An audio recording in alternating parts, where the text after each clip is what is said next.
سچے ہیں یہ پتھر بول دیتا ہے۔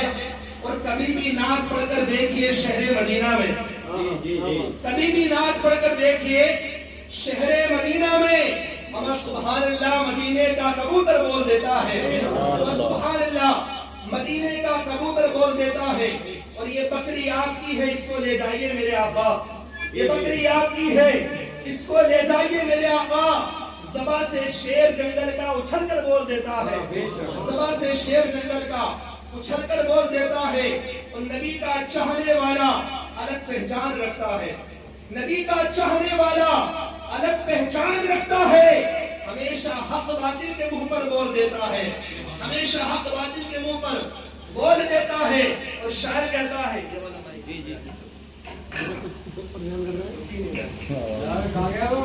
نبی کا چاہنے والا الگ پہچان رکھتا ہے، ہمیشہ حق باطل کے منہ پر بول دیتا ہے۔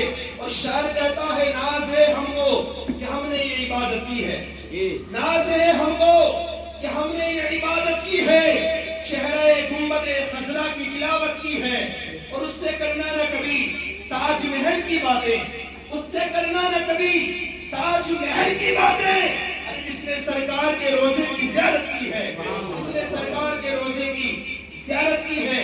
اور شاعر کہتا ہے کون کہتا ہے لفظوں کا خزینہ لکھ دو، بولے سبحان اللہ، کون کہتا ہے لفظوں کا خزینہ لکھ دو۔ ارے دل کی تختی پر فقط شاہ مدینہ لکھ دو، دل کی تختی پر فقط شاہ مدینہ لکھ دو۔ اور جس کی تقریر سے توہین رسالت ہوئے، جس کی تقریر سے توہین رسالت ہوئے، ایسے غدار کو لفظوں میں کمینہ لکھ دو۔ اور موت جو آ جائے گنبد خضرا کے قریب، موت جو آ جائے گنبد خضرا کے قریب، ارے ایسی موت کو بھی تاریخ میں جینا لکھ دو، ایسی موت کو بھی تاریخ میں جینا لکھ دو۔ حضرات محترم، میں نے قرآن مقدس کی آیت کریمہ کی تلاوت کرنے کا شرف حاصل کیا۔ رب کائنات فرماتا ہے قل ان کنتم تحبون اللہ فاتبعونی یحببکم اللہ، اے محبوب فرما دو اگر یہ لوگ مجھ کو دوست بنانا چاہتے ہیں، مجھ کو اپنا بنانا چاہتے ہیں تو تمہاری اتباع کریں، تمہارے فرما بردار ہو جائیں۔ علامہ اقبال نے کہا کہ محمد سے وفا تو نے تو ہم تیرے ہیں، یہ جہاں چیز ہے کیا لوح و قلم تیرے ہیں۔ اور محمد کی محبت دین حق کی شرط اول ہے، اسی میں ہو اگر خامی تو سب کچھ نامکمل ہے۔ حضرات محترم، یہی محبت رسول صلی اللہ علیہ وسلم کی محبت کا وہ حسین جام ہے کہ جب صدیق اکبر نے اٹھا کر کے پیا ہے تو صداقت کے تاجدار بن کر کے چمکے ہیں۔ توجہ کرنا میری طرف مچل کر بولے سبحان اللہ، اور لہ کر بولے یا رسول اللہ۔ یہ محبت رسول صلی اللہ علیہ وسلم کی محبت کا وہ حسین جام ہے کہ جب صدیق اکبر نے اٹھا کر کے پیا ہے تو صداقت کے تاجدار بن کر کے چمکے ہیں۔ یہی محبت رسول صلی اللہ علیہ وسلم کی محبت کا وہ حسین جام ہے کہ جب عمر فاروق اعظم نے اٹھا کر کے پیا ہے تو عدالت کے کشہ سوار بن کر کے چمکے ہیں۔ یہی محبت رسول صلی اللہ علیہ وسلم کی محبت کا وہ حسین جام ہے کہ جب عثمان غنی نے اٹھا کر کے پیا ہے تو صحابت کے تاجدار بن کر کے چمکے ہیں۔ ارے یہی محبت رسول صلی اللہ علیہ وسلم کی محبت کا وہ حسین جام ہے کہ جب مولا علی نے اٹھا کر کے پیا ہے تو جو باب خیبر 40 مرد نہ اٹھا سکے وہی کہ علی نے اٹھا کر کے پھینک دیا ہے، وہی کہ علی نے اٹھا کر کے پھینک دیا ہے۔ اور یہی محبت رسول صلی اللہ علیہ وسلم کی محبت کا وہ حسین جام ہے کہ جب کربلا کے میدان میں میرے حسین نے اٹھا کر کے پیا ہے تو اپنے 6 ماہ کے علی اصغر کو قربان کر دیا، اپنے 22 سالہ بھتیجے کو قربان کر دیا، اپنے 18 سال کے چشم و چراغ کو قربان کر کے دنیا والوں کو یہ پیغام دے دیا، اے دنیا والوں جان جاتی ہے تو چلی جائے، مال قربان ہوتا ہے تو ہو جائے، لیکن رسول پاک صلی اللہ علیہ وسلم کا دین نہیں جانا چاہیے، یہ دین نہیں جانا چاہیے۔ یہ بڑا معتبر ہے۔ اور یہ محبت کیا ہے؟ ایک صحابی اللہ کے رسول سرور کائنات صلی اللہ علیہ وسلم کی بارگاہ میں آئے، آ کر کے عرض کرتے ہیں آقا قیامت کب آئے گی؟ تو میرے آقا نے ارشاد فرمایا میرے پیارے صحابی یہ بتا کہ تم نے کچھ قیامت کی تیاری کی ہے؟ تو صحابی عرض کرتے ہیں آقا نمازیں تو پڑھتا ہوں، روزے تو رکھتا ہوں، زکات تو دیتا ہوں، حج تو کیا ہے، یتیموں کی، غریبوں کی، مسکینوں کی مدد تو کرتا ہوں، لیکن آقا مجھے اپنی نمازوں پر ناز نہیں ہے، مجھے اپنے روزوں پر ناز نہیں ہے، مجھے اپنی زکات پر ناز نہیں ہے، مجھے اپنے حج پر ناز نہیں ہے، مجھے غریبوں کی، یتیموں کی، مسکینوں کی مدد پر ناز نہیں ہے۔ میرے آقا نے ارشاد فرمایا، اے میرے پیارے صحابی بتا پھر کس بات پر ناز ہے؟ تو صحابی عرض کرتے آقا نہ دولت پر، نہ تقوی پر، نہ تاج پر، نہ زہد و اتقا پر ہے، ارے ہمارا ناز جو کچھ ہے محمد مصطفیٰ پر ہے، ہمارا ناز جو کچھ ہے محمد مصطفیٰ پر ہے۔ اور قسم خدا کی مسلمانوں، اگر قیامت میں بخشش ہوگی تو کسی اور کے صدقے میں نہیں بلکہ آمنہ کے لال کے صدقے میں ہوگی، محمد عربی کے صدقے میں ہوگی۔ اور قسم خدا کی تو مصطفیٰ کا وفادار نہیں ہے، تو مصطفیٰ کا غدار ہے، تو مصطفیٰ سے محبت نہیں کرتا، مصطفیٰ سے نفرت کرتا ہے، چاہے سجدے میں اپنی پیشانی کو رگڑ کر مر جائے لیکن جنت میں جا نہیں سکتا ہے، جنت میں نہیں جا سکتا، کیونکہ رب فرماتا ہے محبوب یہ آسمان میں نے بنایا لیکن اس پر حکومت تیری ہے۔ بولے سبحان اللہ، سبحان اللہ بولے، سمجھ میں آیا تو بول دے سبحان اللہ۔ اس نیت سے نہیں کہ میرے خوش کرنے کے لیے، اس نیت سے جس کے لیے ہم یہاں پر آئے ہیں، کاش اللہ تبارک و تعالی اس محفل کے صدقے میں ان کو بخش دے، ان کی مغفرت فرما دے۔ رب فرماتے ہیں محبوب یہ آسمان میں نے بنایا لیکن اس پر حکومت تیری ہے، یہ زمین میں نے بنائی اس پر بادشاہ تیری ہے، اے محبوب یہ چاند میں نے بنایا لیکن اس پر چاندنی تیری ہے، اس سورج میں نے بنایا اس میں روشنی تیری ہے، اس ستارے میں نے بنائے اس میں چمک تیری ہے، اے میرے محبوب صدیق میرا ہے، صداقت تیری ہے، عمر میرا ہے، عدالت تیری ہے، عثمان میرا ہے، سخاوت تیری ہے، علی میرا ہے، شجاعت تیری ہے، حسن میرا ہے، بہادری تیری ہے، حسین میرا ہے، استقامت تیری ہے، عباس میرا ہے، ہمت تیری ہے، اور عبد القادر میرا ہے، ہدایت تیری ہے، خواجہ پریا میرا ہے، بیٹا تیرا ہے، وارث پاک میرا ہے، اور یہ دیوانہ تیرا ہے، بلال میرا ہے، عاشق تیرا ہے۔ میرے پیارے جب اعلیٰ حضرت کی نظر اس بات پر پڑی کہ اللہ تبارک و تعالیٰ نے پوری کائنات کو اپنے حبیب کے صدقے میں بنایا ہے تو اعلیٰ حضرت نے کیا فرمایا؟ توجہ کرنا اور مچل کر بولتے جانا سبحان اللہ۔ اعلیٰ حضرت فرماتے ہیں یا رسول اللہ زمین و زماں تمہارے لیے، مکین و مکا تمہارے لیے، چنین و چنا تمہارے لیے، ذہن میں زبا تمہارے لیے، بدن میں ہجا تمہارے لیے، اور یا رسول اللہ ہمارے یہاں تمہارے لیے، اٹھے بھی وہاں تمہارے لیے، اور تمہاری چمک، تمہاری دمک، تمہاری مہک، سماک و سمک، یہ سکہ نشا تمہارے لیے، اور ثواب و چلے کہ باغ پھلے کہ پھول کھلے، دل ہو بھلے نگاہ کے تلے، سنا میں کھلے رضا کی زبان تمہارے لیے، سنا میں کھلے رضا کی زبان تمہارے لیے۔ اور میرے پیارے آج ہم نے اس نبی کو بھلا دیا۔ ابھی ہمارے امام صاحب بیان فرما رہے تھے النبی اولا بالمؤمنین من انفسہم، یہ وہ نبی ہے جو مومنوں کی جان سے بھی زیادہ قریب ہے، جو مومنوں کی جان سے بھی زیادہ قریب رہتے ہیں۔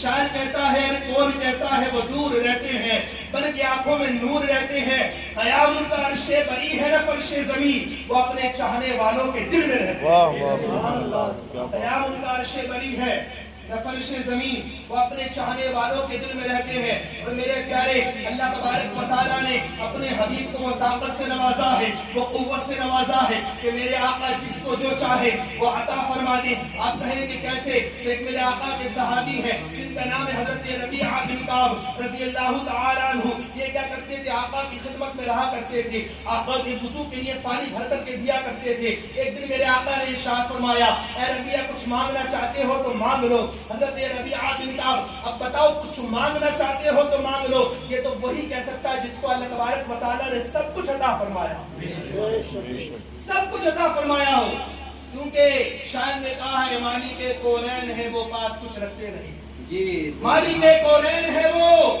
پاس کچھ رکھتے نہیں۔ ارے دو جہاں کی نعمتیں ہیں ان کے خالی ہاتھ میں، دو جہاں کی نعمتیں ہیں ان کے خالی ہاتھ میں۔ میرے آقا نے ارشاد فرمایا ربیعہ کچھ مانگنا چاہتے ہو تو مانگ لو۔ حضرت ربیعہ بن کعب عرض کرتے ہیں آقا دولت نہیں چاہیے، شہرت نہیں چاہیے، میں یہ چاہتا ہوں جیسے آج آپ کے ساتھ رہتا ہوں اسی طریقے سے جنت میں آپ کی رفاقت مل جائے۔ کیا مانگ رہے ہیں؟ جنت مانگ رہے ہیں۔ آقا جنت میں آپ کی رفاقت چاہتا ہوں۔ میرے آقا نے یہ نہیں فرمایا اے ربیہ میں جنت کو نہیں دے سکتا، میں تجھ کو جنت میں اپنا پڑوس نہیں دے سکتا، بلکہ میرے آقا نے ارشاد فرمایا اے ربیہ ہم نے تمہاری اس مراد کو پورا کر دیا ہے، اور کچھ مانگنا چاہتے ہو تو مانگ لو، اور کچھ طلب کرنا چاہتے ہو طلب کر لو۔ ربیہ بن کعب کہتے ہیں آقا جنت میں آپ کی رفاقت مل گئی، یہ سب سے بڑی دولت ہے میرے لیے۔ اور میرے آقا کریم صلی اللہ تعالی علیہ وسلم کے پیارے دیوانوں، ایک تاریخ تو ایسی ہے، ایک روایت تو ایسی ہے، ایک حدیث تو ایسی ملتی ہے کہ اللہ کے رسول صلی اللہ تعالی علیہ وسلم نے ایک ہی جماعت میں، ایک ہی جلسے میں، ایک ہی مجلس میں، ایک ہی انجمن میں 10 صحابہ کرام کو جنت کی بشارت دے دی ہے۔ جنت کی بشارت دی ہے، اور کیسے دی ہے؟ انجمن لگی ہوئی صحابہ کرام بیٹھے ہوئے ہیں، اتنے میں صداقت کے تاجدار صدیق اکبر تشریف لاتے ہیں۔ میرے آقا نے ارشاد فرمایا اے صحابہ دیکھو وہ صدیق اکبر آ رہے ہیں، یہ جنتی ہیں۔ بولے سبحان اللہ، یہ جنتی ہیں۔ اتنے میں عدالت کے پشہ سوار حضرت عمر فاروق اعظم تشریف لے آتے ہیں۔ میرے آقا نے ارشاد فرمایا اے دیکھو اے میرے صحابہ دیکھو وہ عمر آ رہے ہیں، یہ جنتی ہیں۔ اتنے میں صحابت کے تاجدار عثمان غنی آ گئے۔ میرے آقا نے ارشاد فرمایا وہ دیکھو عثمان غنی آ رہے ہیں، یہ بھی جنتی ہیں۔ اتنے میں شجاعت کے تاجدار حضرت مولا علی کرم اللہ وجہ الکریم آ جاتے ہیں۔ میرے آقا نے ارشاد فرمایا وہ دیکھو مولا علی آ رہے ہیں، یہ بھی جنتی ہیں۔ اتنے میں حضرت زبیر آ گئے۔ میرے آقا نے ارشاد فرمایا وہ دیکھو زبیر آ رہے ہیں، یہ بھی جنتی ہیں۔ اتنے میں حضرت طلحہ تشریف لے آتے ہیں۔ میرے آقا نے ارشاد فرمایا وہ دیکھو حضرت طلحہ آ رہے ہیں، یہ بھی جنتی ہیں۔ اتنے میں حضرت عبد الرحمن بن عوف تشریف لے آتے ہیں۔ میرے آقا نے ارشاد فرمایا وہ دیکھو عبد الرحمن بن عوف آ رہے ہیں، یہ بھی جنتی ہیں۔ اتنے میں سعید بن زید تشریف لے آتے ہیں۔ میرے آقا نے ارشاد فرمایا اے میرے صحابہ دیکھو وہ سعید بن زید آ رہے ہیں، یہ بھی جنتی ہیں۔ اتنے میں سعد بن وقاص تشریف لے آتے ہیں۔ میرے آقا نے ارشاد فرمایا وہ دیکھو سعد بن وقاص آ رہے ہیں، یہ بھی جنتی ہیں۔ اتنے میں حضرت عبد الرحمن یعنی ابو عبیدہ ابن جرح تشریف لے آتے ہیں۔ میرے آقا نے ارشاد فرمایا اے میرے صحابہ دیکھو وہ ابو عبیدہ ابن جرح آ رہے ہیں، یہ بھی جنتی ہیں۔ یہ وہ 10 صحابہ کرام ہیں جن کو آقا نے ایک ہی جلسے میں جنت کی بشارت دی، اور آقا نے فرما دیا ابو بکر تم جنتی ہو، عمر تم جنتی ہو، عثمان تم جنتی ہو، علی تم جنتی ہو، طلحہ تم جنتی ہو، زبیر تم جنتی ہو، عبد الرحمن بن عوف تم بھی جنتی ہو، سعید بن زید تم بھی جنتی ہو، سعد بن وقاص تم بھی جنتی ہو، ابو عبیدہ بن جرح تم بھی جنتی ہو۔ یہ وہ 10 صحابہ کرام ہیں جن کو آقا نے دنیا میں ہی جنت کی بشارت دے دی۔ اعلیٰ حضرت کی نظر جب اس حدیث پاک پر پڑی تو اعلیٰ حضرت پکار اٹھے ارے وہ 10 جن کو جنت کا مزدہ ملا، وہ 10 جن کو جنت کا مزدہ ملا، اس مبارک جماعت پہ لاکھوں سلام۔ اور کون دیتا ہے دینے کو منہ چاہیے، ارے دینے والا ہے سچا ہمارا نبی، دینے والا ہے سچا ہمارا نبی۔ یہ اللہ تبارک و تعالیٰ نے میرے آقا کو اس شان سے نوازا، اللہ تبارک و تعالیٰ نے اپنے محبوب کو طاقت سے نوازا، قوت سے نوازا۔ حضرات محترم ایک بات آپ کے سامنے اور پیش کرتا ہوں، ہمارے علماء کرام اور بھی تشریف فرمائیں، انشاءاللہ آپ ان کا خطاب سماعت فرمائیں گے۔ جو بھی میرے آقا کی بارگاہ میں آیا اللہ فرماتا ہے میرے بندو اگر تم اپنی جانوں پر ظلم کر لو تو میرے محبوب کی بارگاہ میں آ جاؤ، تم کو بخش دیا جائے گا، تم کو معاف کر دیا جائے گا۔ لیکن یہاں یہ نہیں فرمایا گیا کہ تم مدینہ جاؤ، مدینہ جانے کے بعد ہی بخشے جاؤ، بس محبوب کی محبت کو دل میں بسا کے توبہ کر لو۔ حضور کی حدیث ہے التائب من الذنب کمن لا ذنب لہ، بے شک جو گناہوں سے توبہ کر لے وہ ایسے ہو جاتا ہے گویا بھی اپنی ماں کے پیٹ سے پیدا ہوا۔ جو گناہوں سے توبہ کر لے، اس پر بہت ساری حدیثیں بھی موجود ہیں لیکن وقت کی قلت ہے۔ لیکن آئیے جو میرے آقا کی بارگاہ میں آ گیا اللہ تبارک و تعالیٰ نے اس کو عزت بھی عطا فرمائی ہے اور دونوں جہاں کی تاجداری بھی عطا فرمائی ہے۔ ایک شاعر نے کہا ہے کہ الگ بات ہے کہ ہم لوگ کھڑے رہتے ہیں، یہ الگ بات ہے کہ ہم لوگ کھڑے رہتے ہیں، ارے پھر بھی جو لوگ بڑے ہیں بڑے رہتے ہیں۔ اور ایسے بزرگوں سے ملتا ہے ہمارا شجرا جن کے قدموں میں کئی تاج پڑے رہتے ہیں، جن کے قدموں میں کئی تاج پڑے رہتے ہیں۔ آ گئے بلال حبشی آقا کی بارگاہ، آقا یہ امیہ بن خلف مجھ کو بہت ستاتا ہے، یہ عتبہ مجھ کو بہت ستاتا ہے، شیبہ مجھ کو بہت ستاتا ہے۔ آقا نے ارشاد فرمایا ہے بلال اگر تم اس دشواری سے نجات چاہتے ہو تو میرا کلمہ پڑھو، کلمہ پڑھ لو۔ آج سے ایسا نہیں ہوگا، تم میرا کلمہ پڑھ لو۔ حضرت بلال حبشی نے کلمہ پڑھا، لا الہ الا اللہ محمد رسول اللہ، کلمہ پڑھ کے مسلمان ہو گئے۔ میرے آقا نے ارشاد فرمایا، بلال اب تم میری غلامی میں آ گئے ہو، آج کے بعد ایسا نہیں ہوگا۔ آج تک تم کو شیبہ بلاتا تھا تم جاتے تھے، امیہ بن خلف بلاتا تھا تم جاتے تھے، یعنی عتبہ بلاتا تھا تم جاتے تھے، لیکن آج کے بعد ایسا نہیں ہوگا۔ آج کے بعد تم بلاؤ گے تو صدیق اکبر آئیں گے، ارے تم بلاؤ گے تو عمر آئیں گے، تم بلاؤ گے تو عثمان غنی آئیں گے، تم بلاؤ گے تو مولا علی آئیں گے، حضرت طلحہ آئیں گے، حضرت زبیر آئیں گے، حضرت ابو ہریرہ آئیں گے۔ حضرت بلال حبشی نے کہا، آقا یہ کیسے ہوگا؟ تو میرے آقا نے ارشاد فرمایا، اے بلال اذان ظہر تم پڑھو، پھر دیکھنا کیا ہوتا ہے۔ جب بلال حبشی نے ظہر کی اذان پڑھی تو پورے مکہ والوں نے، پورے مدینے والوں نے دیکھا تھا کہ بلال کی آواز سن کر کے حضرت ابوبکر صدیق بھی چلے آ رہے ہیں، عمر فاروق اعظم بھی چلے آ رہے ہیں، عثمان غنی بھی چلے آ رہے ہیں، مولا علی بھی چلے آ رہے ہیں۔ ارے جب بلال حبشی نے اپنا یہ مقام دیکھا، قدم سرکار کو چوم کے کہا کہ جب تک بکے نہ تھے کوئی پوچھتا نہ تھا، تو نے ہمیں خرید کر انمول کر دیا، تو نے ہمیں خرید کر انمول کر دیا۔ یہ آقا کی غلامی ہے کہ یہ دنیا میں بھی تاجدار بناتی ہے اور مرنے کے بعد قبر میں بھی نجات دلاتی ہے۔ ایک بات بتاؤں، قبر میں 3 سوال ہوں گے، کتنے سوال ہوں گے؟ آخری بات 3 سوال۔ کیا کہا جائے گا؟ من ربو کا، تیرا رب کون ہے؟ ما دینو کا، تیرا دین کیا ہے؟ لیکن جب حضور کے بارے میں سوال آئے گا تو کہا جائے گا ان کے بارے میں کیا خیال ہے؟ ما کنت تقول فی حق هذا الرجل، ان کے بارے میں کیا خیال ہے؟ پوچھا گیا من ربو کا تیرا دین کیا ہے؟ یعنی ما دینو کا تیرا دین کیا ہے، من ربو کا تیرا رب کون ہے؟ لیکن جب حضور کی بات آئی تو چہرہ دیکھ کر تو کوئی بھی کہہ سکتا تھا کیونکہ حضور قبر میں تشریف لائیں گے، لیکن دکھائی اس کو دیں گے جو آقا سے محبت کرتا ہو، جو آقا کی محبت کو دل میں لے کر کے دنیا سے گیا ہوگا، حضور اس کو دکھائی دیں گے۔ اگر محبت کو دل میں لے کے گیا، کہے گا یہ تو میرے آقا ہیں، ان کا تو میں نے کلمہ پڑھا ہے، ان سے تو میں دنیا کے اندر محبت کرتا تھا۔ قسم خدا کی اگر مصطفیٰ کی محبت دل میں لے کے دنیا سے چلے گئے تو دنیا بھی کامیاب ہے، آخرت بھی کامیاب ہے، آخرت بھی کامیاب ہے۔ اور مصطفیٰ کی غداری میں، مصطفیٰ کی نفرت میں دنیا سے گئے تو دنیا میں آنا بھی بیکار اور یہاں سے جانا بھی بیکار ہے۔ مصطفیٰ کی محبت کو دل میں لے کے مرو، انشاءاللہ دنیا بھی سنور جائے گی اور آخرت بھی سنور جائے گی۔ اور ہم نے اس مصطفیٰ سے یعنی نفرت کی ہے۔ حضرت عائشہ صدیقہ رضی اللہ تعالیٰ عنہ فرماتی ہیں، مومنوں کی ماں فرماتی ہیں کہ مصطفیٰ غم امت میں اتنا رویا کرتے تھے، اتنا روتے تھے اور اتنے لمبے لمبے قیام کرتے تھے۔ حضرت عائشہ صدیقہ فرماتی ہیں کہ آقا کے پاؤں پہ سوجن آ جاتا تھا، کھڑے کھڑے پاؤں پہ سوجن آ جاتا تھا، پاؤں سوج جاتے تھے۔ حضرت عائشہ صدیقہ کہتی ہے میں نے آقا سے کہا آقا کچھ تو آرام کیجئے، تو آقا نے کہا عائشہ آرام تو کروں، لیکن جب امت کے گناہ یاد آتے ہیں تو آرام کو دل نہیں چاہتا، جب امت کے گناہ یاد آتے ہیں تو آرام کو دل نہیں چاہتا ہے۔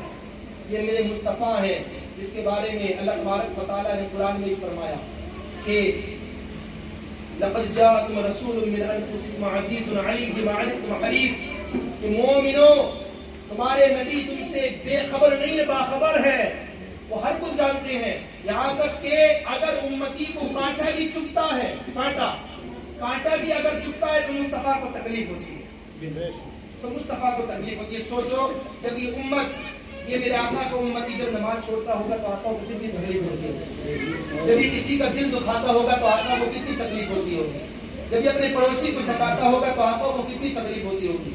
ساری چیزوں سے بچیں، اور کسی کا اگر میت ہو جائے تو جنازے میں ضرور شریک ہوا کرے، کیونکہ آقا فرماتے ہیں کہ جو جنازے میں شریک ہو اور 40 قدم جنازے کو لے کر چلے، کتنے قدم؟ 40 قدم، یعنی اس طریقے سے چلے کہ پہلے دائیں سرہانے جائے، وہاں 10 قدم چلے، پھر اس کے پیچھے آئے، پھر 10 قدم چلے، پھر بائیں طرف جائے سرہانے پہ، پھر 10 قدم چلے، پھر بائیں طرف بائیں آئے، پھر 10 قدم چلے۔